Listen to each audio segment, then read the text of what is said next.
Hello friends, welcome back to Anvesha Raj channel. आज हम लोग पढ़ेंगे राम ब्रिज बेनीपुरी का माटी की मूर्ति। ठीक है, ये जो माटी की मूर्ति रेखा चित्र है, ठीक है, ये हमारे सिलेबस में है। तो आज हम लोग इसको पूरे डिटेल से पढ़ेंगे। ठीक है, चलिए पढ़ना स्टार्ट करते हैं। देखिए, माटी की मूर्ति ये क्या है? ये राम ब्रिज बेनीपुरी जी का रेखा चित्र है। ठीक है, सबसे पहले हम लोग लेखक के बारे में जानते हैं। देखिए, रचनाकार कौन है? राम ब्रिज बेनीपुरी। और इनका जन्म 1902 ईस्वी में बेनीपुर मुजफ्फर, ठीक है, जो बिहार में है, वहां पे हुआ। ठीक है, और इनका निधन 1968 ईस्वी में हुआ। माटी की मूर्ति, ठीक है, इसके बारे में जानते हैं हम लोग, इस रचना के बारे में। इसका प्रकाशन वर्ष 1946 ईस्वी है। ठीक है, इसका प्रकाशन वर्ष याद रखिएगा आप लोग, 1946 ईस्वी इसका प्रकाशन वर्ष है। ठीक है, अगर विधा की बात करें तो ये रेखा चित्र है और इसमें 12 रेखा चित्रों का संग्रह है। ठीक है, फिर आगे देखिए, माटी की मूर्ति 1941 ईस्वी से 1945 ईस्वी के बीच में लिखे गए संस्मरणात्मक रेखा चित्र का संग्रह है। ठीक है, तो ये 1941 ईस्वी से लेकर 1945 ईस्वी के बीच जो घटनाएं मतलब समाज में घटती थी, ठीक है, उसी को आधार बनाकर लेखक ने लिखा है। इस संग्रह का प्रकाशन 1946 ईस्वी में हुआ। ठीक है, इसे बेनीपुरी जी ने अपने मामा, ठीक है, अपने मामा स्वर्गीय द्वारिका नाथ सिंह, ठीक है, नाम याद रखिएगा आप लोग, द्वारिका नाथ सिंह और मौसी, ठीक है, मौसी को समर्पित किया है। ठीक है, तो ये जो रचना है, ठीक है, ये रचना बेनीपुरी जी ने अपने मामा स्वर्गीय द्वारिका नाथ सिंह और मौसी को समर्पित किया है। ठीक है, आगे देखिए, माटी की मूर्ति में लिखित सभी रेखा चित्र बेनीपुरी जी ने हजारीबाग सेंट्रल जेल में रहते हुए लिखा है। ठीक है, तो ये जो रेखा चित्र है, ठीक है, ये रेखा चित्र लेखक ने हजारीबाग सेंट्रल जेल में रहते हुए लिखा है। ठीक है, काफी इंपॉर्टेंट है, याद रखिएगा आप लोग। इन रेखा चित्रों को बेनीपुरी जी ने अपने जीवन के उन चुनिंदा लोगों के विषय में लिखा है जो उनके अत्यंत प्रिय थे। ठीक है, लेखक के अत्यंत प्रिय थे।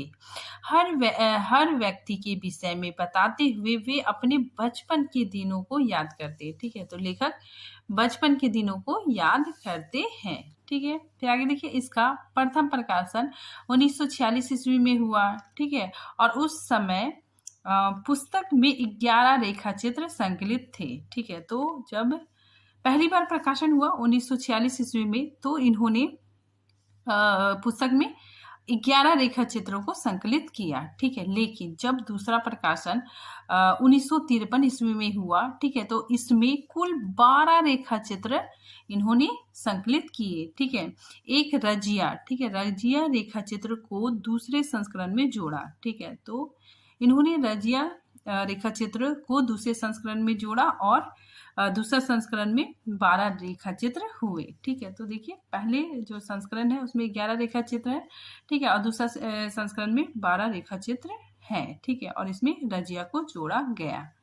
ठीक है, अब हम लोग भूमिका, ठीक है, भूमिका हम लोग पढ़ेंगे। ठीक है, तो देखिए, भूमिका जब कभी आप गांव की ओर निकले होंगे, ठीक है, आपने देखा होगा किसी बड़ या पीपल के पेड़ के नीचे चबूतरे पर कुछ मूर्तें रखी है। ठीक है, माटी की मूर्तें। ठीक है, तो लेखक बोलते हैं कि अगर आप कभी गांव की ओर गए होंगे, ठीक है, तो आपने कहीं मतलब आपने देखा होगा कि पीपल के पेड़ के नीचे, ठीक है, बर्ड के पेड़ के नीचे चबूतरे पे कुछ मूर्तियां रखी होंगी। ठीक है, माटी की मूर्तें।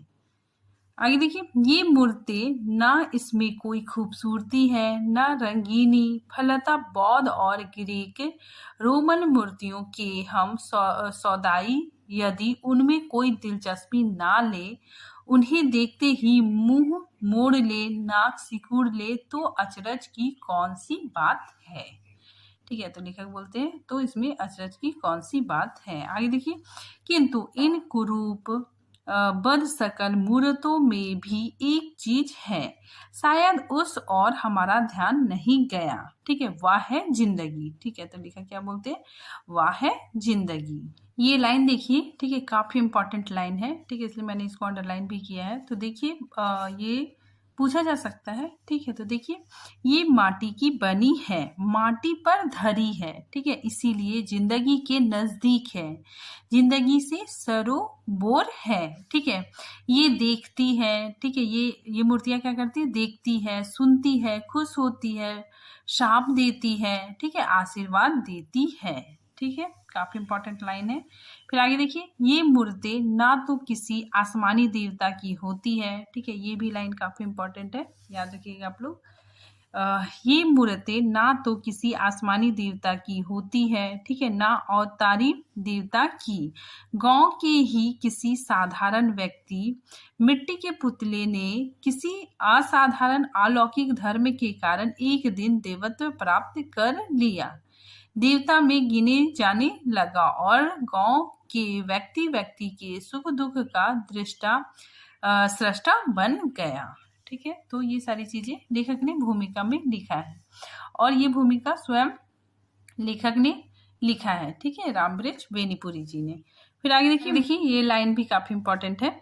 मिट्टी के उन पुतलों की ये माटी की मूर्तें, हाँ ये देखती है, सुनती है, खुश होती है, नाराज होती है, खुश हुई, संतान मिली, अच्छी फसल मिली, यात्रा में सुख मिला, मुकदमों में जीत मिली। ठीक है, इनकी नाराजगी, ठीक है ये काफी इंपॉर्टेंट है, इनकी नाराजगी बीमार पड़ गए, महामारी फैली, फसल पर ओले गिरे, घर में आग लग गई।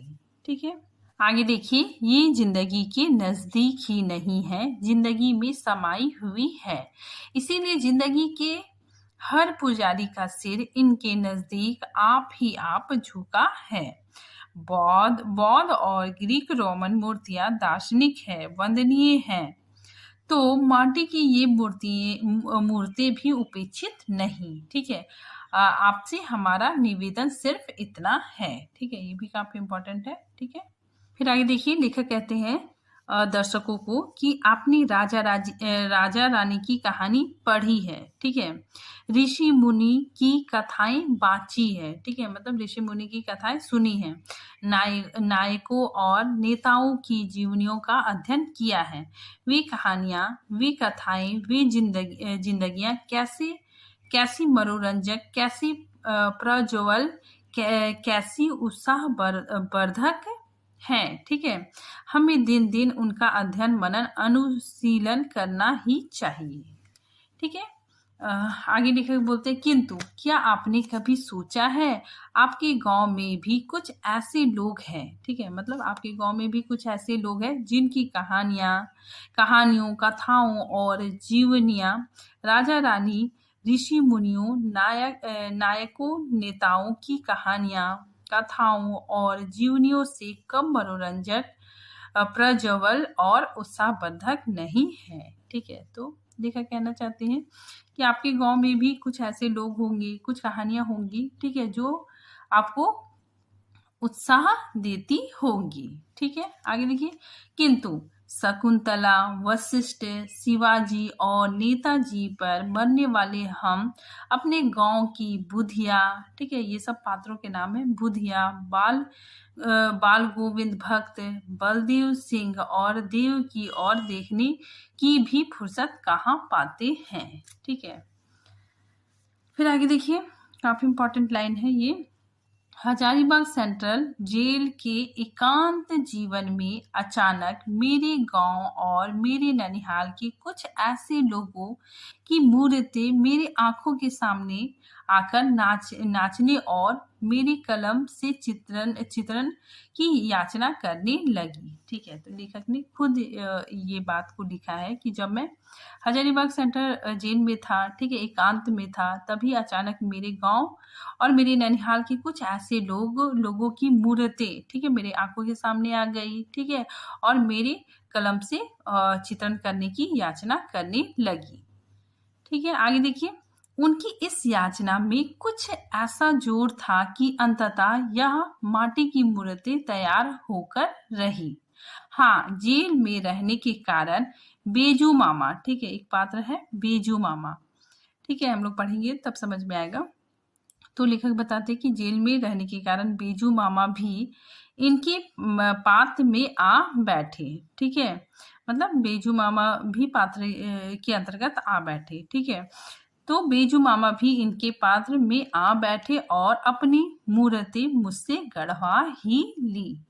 यहाँ पे देखिए ये भूमिका है, ठीक है, और आपको पढ़ने में थोड़ा बोर लग रहा होगा, लेकिन भूमिका से प्रश्न बनते हैं, ठीक है, तो इसको हम लोग छोड़ नहीं सकते, ठीक है, पूरा भूमिका पढ़ना काफी जरूरी है, ठीक है। तो देखिए आगे लेखक लिखते हैं, ये काफी इंपॉर्टेंट लाइन है, मैं साफ कह दूं ये कहानियां नहीं जीवनियां हैं, ठीक है। लेखक क्या बोलते हैं, ये कहानियां नहीं जीवनियां हैं, ये चलते फिरते आदमियों के शब्द चित्र है, ठीक है। तो लेखक ने खुद कहा है कि ये चलते फिरते आदमियों के शब्द चित्र है, ठीक है। तो यहाँ से पूछा जा सकता है, ठीक है, कि कहाँ से लिया गया है, तो माटी की मूर्ति की भूमिका से लिया गया है। आगे देखिए लेखक लिखते हैं, मानता हूं कला ने उन पर पंचीकारी की है, ठीक है, किंतु मैंने ऐसा नहीं होने दिया कि रंग रंग के मूल रेखाएं ही गायब ही हो जाए। मैं उसे अच्छा रसोइया नहीं समझता जो इतना मसाला रख दे कि सब्जी का मूल स्वाद ही नष्ट हो जाए, ठीक है। तो लेखक ऐसा कहते हैं कि मैं उसे अच्छा रसोइया नहीं मानता हूँ जो मतलब मसाला इतना डाल दे कि सब्जी का अपना स्वाद नष्ट हो जाए, ठीक है। फिर आगे देखिए ये लाइन काफी इंपॉर्टेंट है, ठीक है, मैंने अंडरलाइन भी किया है। देखिए कला का काम जीवन को छिपाना नहीं उसे उभारना है। कला वह है जिसे पाकर जिंदगी निखर उठे, चमक उठे, ठीक है, काफी इंपॉर्टेंट लाइन है। फिर आगे देखिए ये काफी इंपॉर्टेंट लाइन है, ठीक है। लेखक लिखते हैं कि डरता था सोने चांदी की इस युग में मेरी ये माटी की मूर्ति कैसी पूजा पाती है, ठीक है। लेखक कहते हैं कि मैं डरता था कि अभी का जो युग है वो सोना चांदी का युग है, ठीक है, और मेरी ये माटी की मूर्ति, ठीक है, लोगों को पसंद आती है या नहीं, ठीक है। तो देखिए आगे लेखक कहते हैं किंतु इधर इनमें से कुछ जो प्रकाश में आई, ठीक है, हिंदी संसार ने उन्हें सिर आंखों पर लिया, ठीक है। तो लेखक कहते हैं कि ये रचना जब प्रकाश में आई तो लोगों ने काफी ज्यादा पसंद किया, हिंदी संसार ने उन्हें सिर आंखों पर लिया, ठीक है। फिर आगे देखिए लेखक लिखते हैं यह मेरी कलम या कला की करामत नहीं, मानवता के मन में मिट्टी के प्रति जो स्वाभाविक स्नेह है उसका परिणाम है, ठीक है। उस स्नेह के प्रति मैं बार बार सिर झुकाता हूँ और कामना करता हूँ कि कुछ और ऐसी माटी की मूर्ति हिंदी संसार की सेवा में उपस्थित करने का सौभाग्य प्राप्त कर सकूं, ठीक है। तो ये भूमिका किसने लिखा है, रामविलास बेनीपुरी जी ने लिखा है, ठीक है, और 1946 ईस्वी में ये प्रकाशित हुआ। अब देखिए इसका नवीन संस्करण भी निकला, ठीक है, नवीन संस्करण भी हुआ, ठीक है। तो देखिए इसमें लेखक नवीन संस्करण में लिखते हैं कि यह माटी की मूर्ति सोने की मूर्ति सिद्ध हुई, ठीक है। तो ये जो माटी की मूर्ति है, ठीक है, ये सोने की मूर्ति सिद्ध हुई, ठीक है। 6 साल में इसकी 60,000 प्रतियां बिक चुकी, ठीक है, मतलब 6 साल में ही, ठीक है, इसकी 60,000 प्रतियां बिक चुकी। इस नवीन संस्करण में एक मूर्त और जोड़ दी गई, ठीक है। तो ये नवीन संस्करण में एक और रेखाचित्र जोड़ा गया, ठीक है, रजिया, ठीक है। कर्म में भी कुछ परिवर्तन किया है, ठीक है, लेखक ने कहा है कि कर्म में भी कुछ परिवर्तन किया है, ठीक है। साथ ही एक और मूर्त रेखाचित्र रजिया भी जोड़ दिया, ठीक है, और पाठ में भी इसे आदि से अंत तक सचित्र भी कर दिया गया है। क्या मैं आशा करूं इस नए रूप में यह और भी पसंद की जाएगी, ठीक है। तो लेखक बोलते हैं कि क्या मैं आशा करूं कि ये नए रूप में इसको और भी ज्यादा पसंद किया जाएगा, ठीक है। तो ये नवीन संस्करण रामविलास बेनीपुरी जी ने ही लिखा है, ठीक है, तो ऐसा क्वेश्चन पूछा जा सकता है कि कौन सा रेखा चित्र बाद में जोड़ा गया, तो रजिया। ठीक है, अब देखिए अनुक्रम, इसका जो रेखा चित्र है, ठीक है, अनुक्रम भी पूछा जा सकता है। ठीक है, तो काफ़ी इंपॉर्टेंट है, इसको तो आप लोग याद कर लीजिएगा।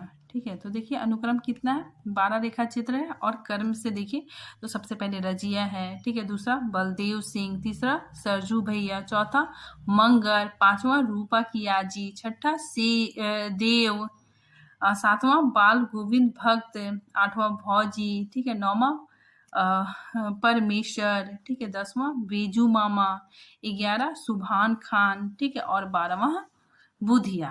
ठीक है, तो ये कर्म से आप लोग याद रख लीजिएगा। ठीक है, तो देखिए एक और ऐसे भी क्वेश्चन पूछा जा सकता है कि भूमिका किस नाम से है। ठीक है, तो इस रचना की भूमिका किस नाम से है, तो ये माटी की मूर्त थी, इस नाम से भूमिका लिखा गया है। ठीक है, और स्वयं राममिरिच बेनीपुरी जी ने लिखा है। अब देखिए माटी की मूर्ति रेखा चित्र की समीक्षा। ठीक है, अब हम इसकी समीक्षा देखेंगे। ठीक है, तो देखिए इसमें से रजिया चित्र दूसरे संस्करण 1953 ईस्वी में जोड़ा गया। ठीक है, तो ये सारी चीजें मैंने बता दी है। ठीक है, वही चीज है। आगे देखिए इन सभी संरचनात्मक रेखा चित्र को बेनीपुरी जी ने स्वयं शब्द चित्र कहा है। ठीक है, काफी इंपॉर्टेंट है, पूछा जा सकता है। और इसका प्रकाशन 1946 ईस्वी में हुआ। ठीक है, और इसमें 11 रेखा चित्र संकलित है। ठीक है, वही जो दूसरा प्रकाशन हुआ 1953 ईस्वी में हुआ। ठीक है, और इसमें 12 रेखा चित्र है, और रजिया दूसरे संस्करण में जोड़ा गया। ठीक है, तो ये सारी चीजें मैंने पहले भी बता दी। ठीक है, वही चीज है, काफी इंपॉर्टेंट है, लेकिन आप लोग याद रखिएगा। ठीक है, अब देखिए रजिया। ठीक है, रजिया एक निम्न वर्ग की चूड़ी हारनी की पुत्री है। ठीक है, जो चूड़ी बेचने के व्यवसाय में निपुणता प्राप्त कर लेती है। ठीक है, तो रजिया एक चूड़ी हारनी की बेटी है। ठीक है, और फिर धीरे धीरे बड़ी होती है। ठीक है, और वो भी अपनी माँ की तरह चूड़ी हारनी बन जाती है। ठीक है, और चूड़ी बेचने का व्यवसाय पूरी अच्छे से चूड़ी बेचने का व्यवसाय में निपुणता प्राप्त कर लेती है। ठीक है, और इस शब्द चित्र में उसकी सादगी और सरलता का चित्रण किया गया है। ठीक है, तो उसकी जो सादगी है, ठीक है, सरलता का चित्रण किया गया है। नेक्स्ट पात्र आते हैं बलदेव। बलदेव एक पहलवान है। ठीक है, जिंदा दिल आदमी है। ठीक है, तो जिंदा दिल शेर मर्द इंसान का पक्षधर। ठीक है, दिन दुखियों और पीड़ितों का रक्षक, वचन का पक्का, ताकतवर, बच्चों का सा निरीह मानव सेवी। ठीक है, मतलब वो बहुत सीधा साधा आदमी है। ठीक है, जिसे छल पूर्वक, ठीक है, छल पूर्वक मौत के घाट उतार दिया जाता है। नेक्स्ट बात आते सरजू भैया। ठीक है, सरजू भैया लेखक के मुंह बोले बड़ा भाई है। ठीक है, तो सरजू भैया लेखक के मुंह बोला बड़ा भाई है। वह जिंदा दिली, मिलनसार, हंसोड़ और मजाकिया थे। ठीक है, उसके जीवन का मूल मंत्र, ठीक है, इनके जीवन का मूल मंत्र मानव सेवा था। ठीक है, आगे देखिए सरजू भैया के संदर्भ में लेखक का कथन है। ठीक है, तो सरजू भैया के संबंध में लेखक का कथन है कि उनका चरित्र अनुसरणीय ही नहीं वंदनीय और पूजनीय है। जब जब मैं उन्हें देखता हूँ मेरा ज्ञानी मस्तिष्क अपने आप उनके चरणों में झुक जाता है। ठीक है, नेक्स्ट पात्र देखिए मंगर क्या है। मंगर एक मजदूर मात्र नहीं, वह अपनी प्रतिष्ठा की रक्षा के लिए काम छोड़कर घर बैठ जाएगा, लेकिन किसी दूसरे के यहाँ काम करने नहीं जाएगा।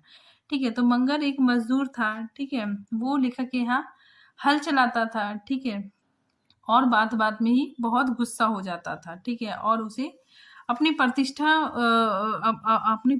बहुत प्यारी थी। ठीक है, प्रतिष्ठा की रक्षा के लिए वो क्या करता था, काम छोड़ देता था और घर में बैठ जाता था। साथ ही वो किसी दूसरे के घर में काम करने नहीं जाता था। इस स्वाभिमान के साथ उसमें सख्त कमाऊपन और पक्की ईमानदारी भी थी। ठीक है, वो मतलब बहुत ईमानदार भी था। ठीक है, आजकल बड़े बड़े नेता और संतों में भी ईमानदारी नहीं खोजी जा सकती, फिर मंगल में इसकी स्थापना एक महान शोध है। ठीक है, तो आजकल के जो बड़े बड़े नेता हैं, ठीक है, संत हैं, उसमें भी ईमानदारी नहीं पाई जाती, लेकिन मंगल मंगल एक ऐसा कैरेक्टर है, ठीक है, जिसमें ईमानदारी पूरी कूट कूट के भरी हुई है। ठीक है, वो बहुत ही स्वाभिमानी व्यक्ति है। ठीक है, अगर वो काम छोड़ दिया, ठीक है, तो वो घर बैठेगा लेकिन किसी दूसरे के यहाँ काम करने नहीं जाएगा। ठीक है, आगे देखिए देव पात्र है। देव आरंभ में साहसी, निर्भीक, सत्यवादी बालक के रूप में चित्रित हुआ है। वह लड़कपन में, ठीक है, यानी बचपन में चोरी से अमृत तोड़ने से भी नहीं चूकता है। ठीक है, तो वो बचपन में अमृत तोड़ने जाता है। ठीक है, अमृत भी तोड़ता है और उसका हाथ टूट भी जाता है। ठीक है, फिर आगे देखिए, बाद में यह अपने कॉलेज का एक नेता बन जाता है तथा पुलिस के अत्याचारों का शिकार हो जाता है। इसमें देव के माध्यम से मानवीयता एवं पुलिस के अत्याचारों का चित्रण किया गया है। अब देखिए नेक्स्ट बात, रूपा की आजी। रूपा की आजी गांव में लोग डायन समझते हैं। ठीक है, तो रूपा की आजी को गांव में लोग डायन समझते हैं। ठीक है, यह अंधविश्वास पूरे गांव में व्याप्त है कि रूपा की आजी क्या है, डायन है। ठीक है, माँ के निर्धन के बाद रूपा की आजी उसे पालती है। रूपा के विवाह के बाद उसके सास ससुर का निर्धन हो जाता है।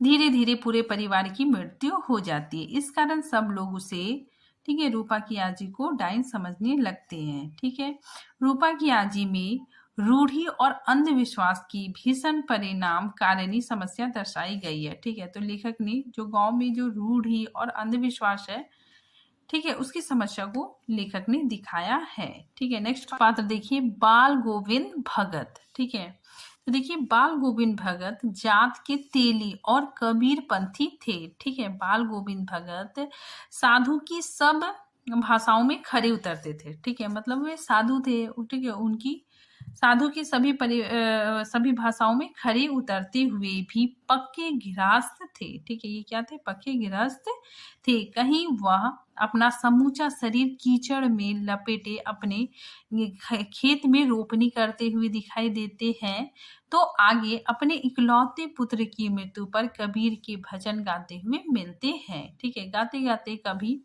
कभी कभी पोतहू के नजदीक भी जाते हैं और उसे रोने के बदले, ठीक है, उत्सव मनाने को कहते हैं। ठीक है, वे कहते हैं कि आत्मा का परमात्मा से मिलन हो गया।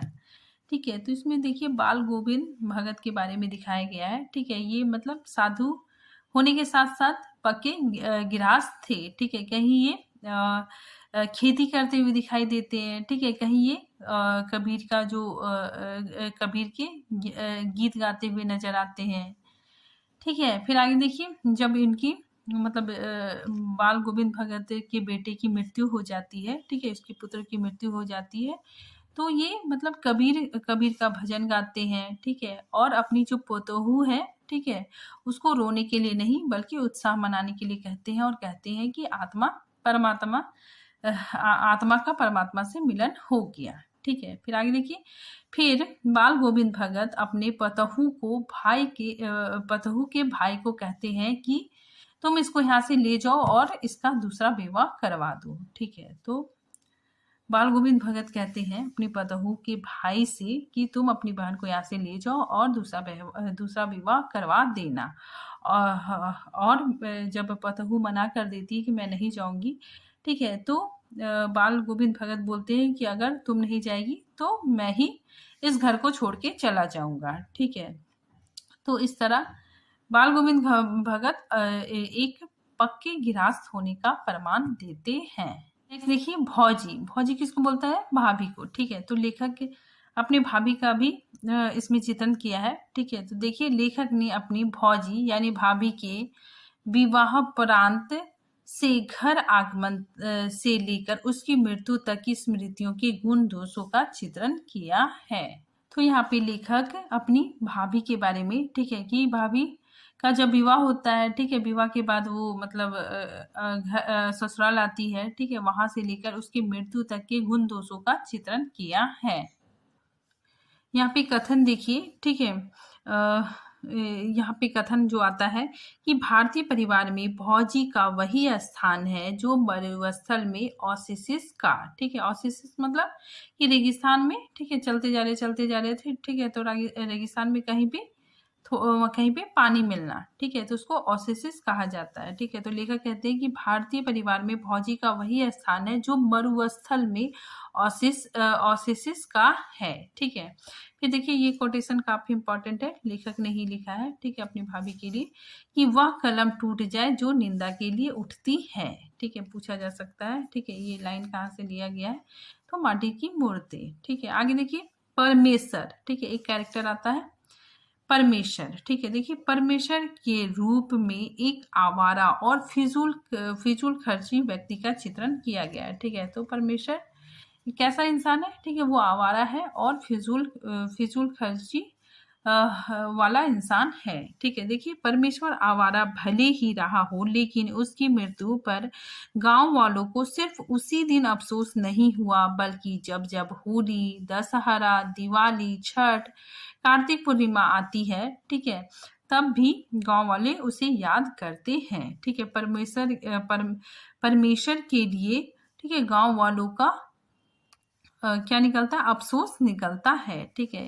क्योंकि जब भी होली, दशहरा, दीपावली ये सब आता है, ठीक है, तो सारा अरेंजमेंट, ठीक है, सारा व्यवस्था यही परमेश्वर ही करता है, ठीक है।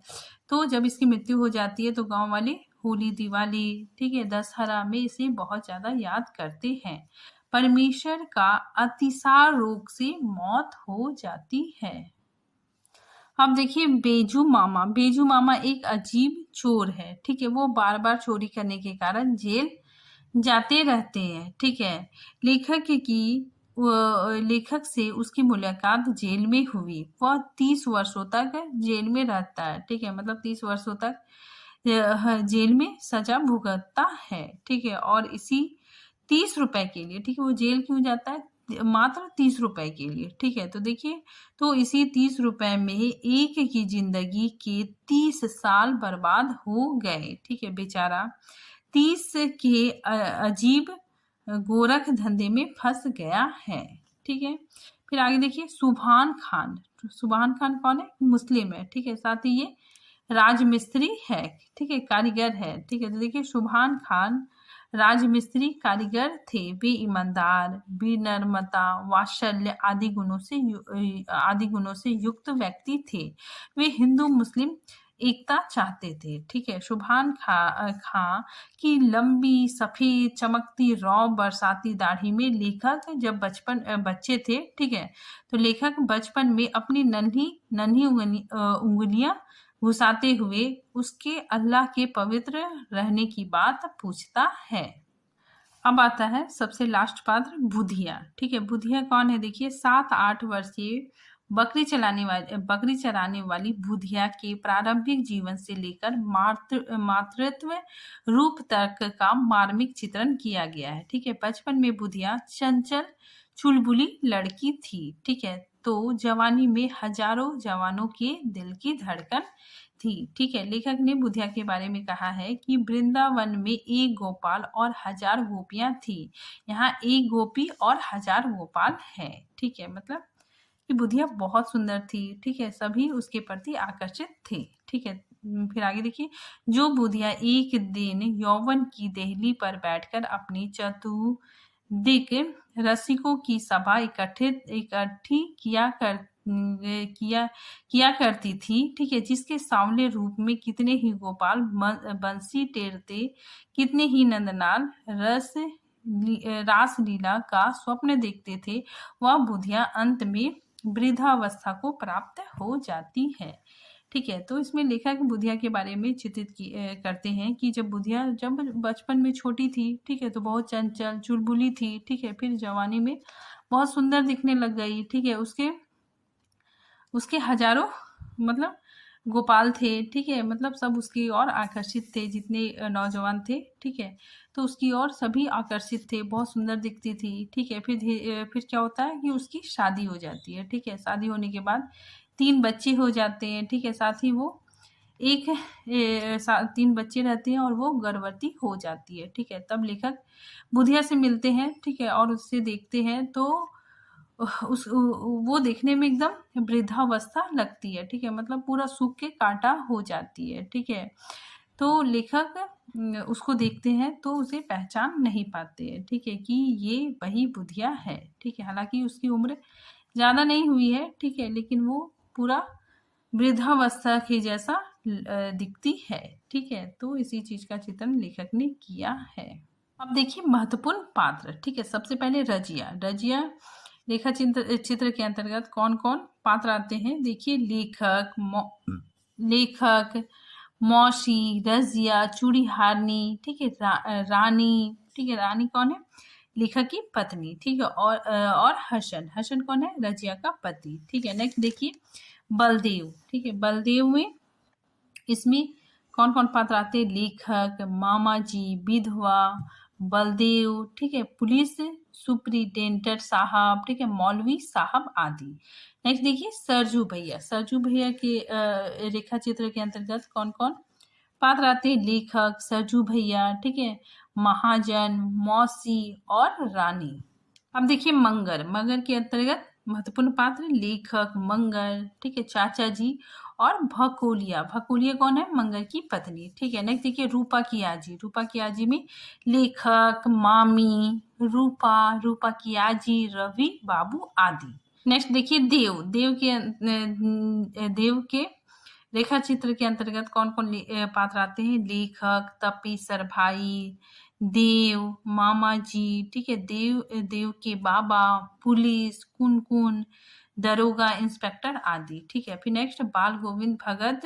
लेखक बाल गोविंद भगत, बेटा, पतहू, ठीक है। नेक्स्ट भौजी। भौजी में लेखक, भैया, भौजी, फूफा जी, देवर, चाचा चाची, रानी, संपादक, दोस्त आदि, ठीक है। नेक्स्ट देखिए परमेश्वर। परमेश्वर में लेखक, परमेश्वर, श्री राम, ओझा, चाचा जी, परमेश्वर की पत्नी आदि, ठीक है। नेक्स्ट देखिए वेजू मामा। वेजू मामा इसमें लेखक, बेजू मामा, ठीक है, जेलर साहब, जज आदि, ठीक है। नेक्स्ट सुभान खान, ठीक है, इनके अंतर्गत लेखक, सुभान दादा, नानी, नौजवान, ठीक है, यजीद, हजरत हुसैन आदि, ठीक है। नेक्स्ट बुधिया। बुधिया रेखा चित्र के अंतर्गत कौन कौन पात्र है? लेखक, बुधिया और जगदीश। जगदीश लेखक का बुधिया का पति है। अब देखिए महत्वपूर्ण पंक्तियां, ठीक है, महत्वपूर्ण पंक्तियां या उद्धरण, ठीक है। तो देखिए ये काफी इंपॉर्टेंट है। ये कथन रजिया का है, ठीक है। रजिया ने लेखक से कहा था कि अब तो ऐसे भी गांव हैं जहां के हिंदू मुस्लिम के हाथ के सौदे भी नहीं खरीदते। आगे देखिए काफी इंपॉर्टेंट लाइन है कि हिंदू की होली में मुसलमानों की दाढ़ी रंगी होती और मुसलमानों के तजिए में हिंदू के कंधे लगे होते, ठीक है। नेक्स्ट पंक्ति देखिए डॉक्टर का दरवाजा कभी बंद नहीं रहना चाहिए, ठीक है, और पादरी का फाटक हमेशा खुला होना चाहिए, ठीक है। नेक्स्ट देखिए अरे यह बुढ़िया नहीं काल है, आदमी आदमी नहीं सापिन है, चलती फिरती चुड़ैल है, वामनी है, ठीक है, नहीं तो इसे जिंदा गाड़ देने से कोई पाप नहीं लगता, ठीक है। ये रूपा के आजी के बारे में गांव वालों ने कहा था, ठीक है। फिर आगे देखिए आत्मा परमात्मा के पास चली गई, बिरहनी अपने प्रेमी से जा मिली, भला इससे बढ़कर आनंद की कौन सी बात, ठीक है। तो ये कथन बाल गोविंद भगत ने अपनी पतोहू से कहा था, ठीक है। फिर आगे देखिए लेन देन जिसे नग्न शब्दों में सुदखोरी कहिए, चाहता है आदमी आदमीपन को खो दे, वह जोग खटमल नहीं चिल्लर बन जाए, ठीक है। काफी इंपॉर्टेंट लाइन है। नेक्स्ट देखिए मंगर ने किसी की बात कभी बर्दाश्त नहीं की, ठीक है, और शायद अपने से बड़ा किसी को मन से माना नहीं, ठीक है। आगे देखिए मैं मुसलमान हूँ, कभी अल्लाह को नहीं भूला हूँ, मैं मुसलमान की हैसियत से कहता हूँ, मैं गाय की कुर्बानी ना होने दूंगा, ठीक है। ये सुभान खान कहता है, ठीक है। आगे ये लाइन काफ़ी इंपॉर्टेंट है, वह कलम टूट जाए जो निंदा के लिए उठती है। ठीक है, तो ये सारी महत्वपूर्ण पंक्तियां हैं। ठीक है, तो आज ये टॉपिक यहाँ पे खत्म होता है। मिलते हैं नेक्स्ट टॉपिक के साथ, तब तक के लिए थैंक यू।